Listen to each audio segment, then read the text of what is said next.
नमस्ते दोस्तों। आज के इस वीडियो में हम लोग एंटीबायोटिक का एक बहुत ही इम्पॉर्टेंट पोर्शन जिसे हम लोग प्रोटीन सिंथेसिस इनहिबिटर ड्रग्स को देखने वाले हैं। अब प्रोटीन सिंथेसिस, प्रोटीन क्या होता है? Protein is a sequence of amino acid.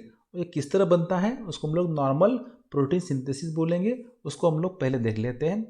उसके पहले आपको ये बता दें कि हमारा एंटीबायोटिक सेलेक्टिव होना चाहिए माइक्रोब्स के सेल के ऊपर, माइक्रोब के प्रोटीन्स के ऊपर, और हमारे बॉडी पे उसने अटैक नहीं करना चाहिए, हमारे सेल पे अटैक नहीं करना चाहिए। इसके लिए हम लोग माइक्रोब में और हमारे सेल में फ़र्क कहाँ होता है, डिफरेंस कहाँ होता है, उसे चूज़ करते हैं और वहीं पे अटैक कर देते हैं। तो सबसे पहली बात हमें पता ही है कि हमारा राइबोसोम अलग होता है और माइक्रोबियल का राइबोसोम प्रोटीन सिंथेसिस वाला अलग होता है, जिसे हम ATS हमारा होता है बोलते हैं, और प्रोकैरियोटिक का 60S होता है। तो चलिए, ये mRNA है, इसके ऊपर ये राइबोसोम लगता है। इस राइबोसोम के ऊपर ये A साइट है जहाँ पे नया अमीनो एसिड आता है, ये P साइट है जहाँ पे प्रॉपर सीक्वेंसिंग होता है अमीनो एसिड का, या प्रॉपर बॉन्ड फॉर्मेशन होता है, प्रॉपर प्रोटीन फॉर्मेशन होता है, और ये हमारा E साइड है जहाँ पे हमारा अमीनो एसिड tRNA कॉम्प्लेक्स या हमारा tRNA एग्जिट होता है। तो ये हमारा tRNA है जो अमीनो एसिड को लेके आता है A साइड में। जैसे यहाँ पे आता है तो ये असेंबली हमारी एक एंटीकोडॉन डिस्टेंस से आगे हो जाता है और ये साइड एम्प्टी हो जाता है for newly coming tRNA amino acid complex. वो इस तरह जैसे यहाँ पे लग जाता है ये, तो हमारा पुराना अमीनो एसिड और इसके बीच में पेप्टाइड बॉन्ड फॉर्म होना चाहिए, इसलिए ये अमीनो एसिड यहाँ पे इस तरह लग जाता है।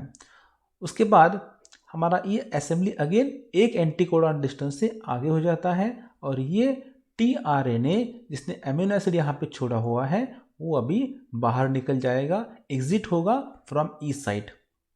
तो वैसे ही हमारा एट द सेम टाइम हमारा नया tRNA with new amino acid आएगा और ये हमारा प्रीवियस का और इसका इस तरह बॉन्डिंग होगा। उसके बाद अगेन नया अमीनो एसिड आएगा और इस तरह पेप्टाइड बॉन्ड बनते रहेंगे और हमारा लंबा चेन बनेगा किसका? अमीनो एसिड का, जिसे हम लोग प्रोटीन बोलते हैं। And this proteins are called as building block of any body. In this case ये माइक्रोबियल की बॉडी बनाने में हेल्प करने वाला है, माइक्रोबियल सेल या माइक्रोबियल सेल में हेल्प करेगा। तो अब हम देखने वाले हैं ये नॉर्मल प्रोटीन सिंथेसिस में हम कहाँ कहाँ पर ड्रग्स को बना सकते हैं और कौन कौन से स्टेप को इनहिबिट कर सकते हैं। तो सबसे पहले हम चलते हैं polysome formation. So what is polysome? Polysome मतलब हमारा ये mRNA और उसके ऊपर ये राइबोसोम लगना, तो इसको हम बोलते हैं पॉलीसोम फॉर्मेशन। अगर हमारे पास कोई ऐसा एंटीबायोटिक है जो इस पॉलीसोम फॉर्मेशन को होने नहीं देगा तो आगे कुछ भी नहीं होगा, आगे प्रोटीन बिल्कुल होगा ही नहीं।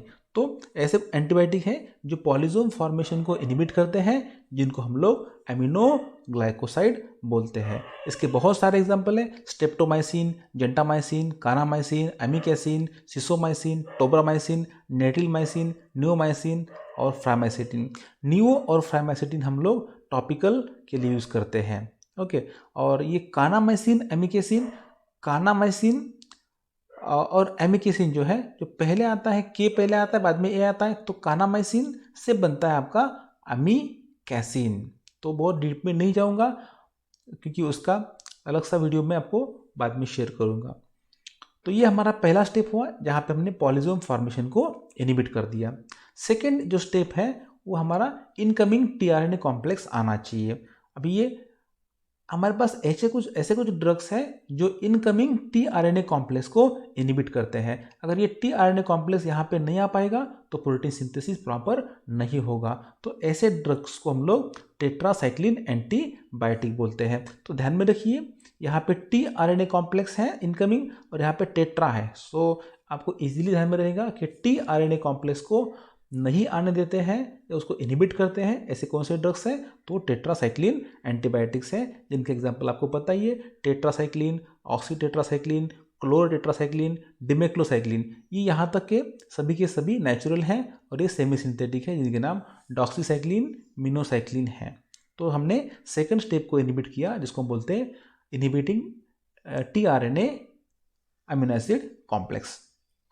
उसके बाद हमें पता ही है कि कि प्रीवियस अमीनो एसिड और न्यू अमीनो एसिड इनके बीच में पेप्टाइड बॉन्ड फॉर्म होना चाहिए। तो हमारे पास ऐसे कुछ एंटीबायोटिक हैं जो इनके बीच में बॉन्ड होने नहीं देते हैं। ऐसा नहीं हुआ तो प्रॉपर प्रोटीन सिंथेसिस नहीं होगा। इन एंटीबायोटिक के नाम है क्लोरमफेनिकॉल। उसके बाद हमारे पास और एक एंटीबायोटिक है जिसको हम बोलते हैं, ये ऐसा एंटीबायोटिक है जो ट्रांसलोकेशन की स्टेप को इनहिबिट करता है। आपको पता ही है कि जब असेंबली यहाँ इस स्टेज में होती है तो ये राइबोसोम सब यूनिट एक एंटीकोडॉन डिस्टेंस से आगे जाना चाहिए। अगर ये होने नहीं दिया तो अगेन प्रोटीन सिंथेसिस प्रॉपर नहीं होगा।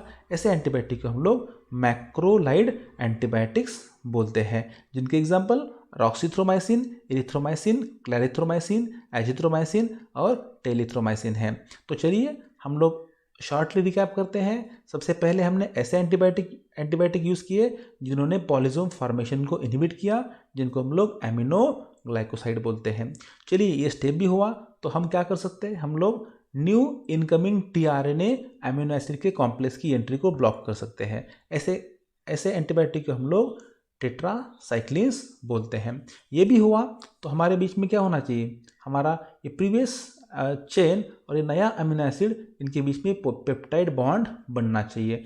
तो उसको भी हम लोग इनहिबिट कर सकते हैं, जिनको हम बोलते हैं क्लोरमफेनिकॉल एंटीबायोटिक। वो भी हुआ तो हम क्या कर सकते हैं, हम लोग ट्रांसलोकेशन स्टेप को इनहिबिट कर सकते हैं, जहाँ पे हमारा राइबोसोम एक एंटीकोडॉन डिस्टेंस से आगे जाता है। तो वहाँ पे हम लोग मैक्रोलाइड एंटीबायोटिक्स को यूज़ कर सकते हैं। Thank you for watching this video. और अगर आपको ये चैनल यूज़फुल लग रहा है तो इस चैनल को ज़रूर सब्सक्राइब कीजिए, शेयर कीजिए और कमेंट बॉक्स में आपका कमेंट लिखिए। Thank you once again.